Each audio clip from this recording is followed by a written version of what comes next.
Welcome alpha.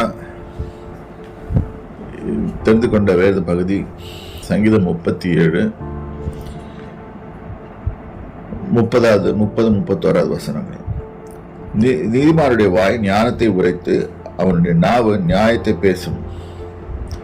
அவன் தேவன் அருளிய வேதம் அவன் இருதயத்தில் இருக்கிறது, அவைகள் அவன் நடைகளில் ஒன்றும் பிசங்குவதில்லை. நீதிமானுடைய வாயிலிருந்து எப்பவுமே ஞானம்தான் வரணும், ஞானத்தோடு பேசணும். சம் பீப்புள் ஏதாவது இது நெகட்டிவ் திங்ஸ் பேசிட்டு இருப்பாங்க. அது நம்ம ஞானத்தில் உணரணும். நம்ம பேசக்கூடாது, நம்ம எந்த நெகட்டிவ் திங்ஸும் பேசக்கூடாது. நம்ம எப்படி இருந்தாலும் சரி வெற்றியோடு நம்ம ஜீவிப்போம் என்பதை நம்ம உணர்ந்து அது அந்த மட்டுமே பேசணும்.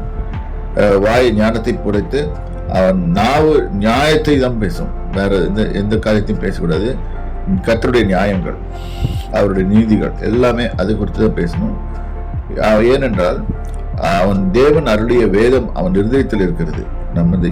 வேதம் நம்முடைய இருதயத்தில் இருந்தால் நாம் இப்படி ஜீவிப்போம். அவன் நடைகளில் ஒன்றும் பிசகுவதில்லை அப்படின்னு போட்டிருக்குது. நம்முடைய நடைகளில் ஒன்றும் பிசகாமல் வழி விலகாமல் எங்கேயும் போகாமல் தடுமாறாமல் நாம் கர்த்தருடைய வேதத்தை இருதயத்தில் வைத்திருக்கிறபடியால் நாம் ஒரு வெற்றியுள்ள வாழ்க்கையை வாழ்ந்து முடிப்போம். கர்த்தருடைய நாமத்துக்கு ஸ்தோத்திரம்.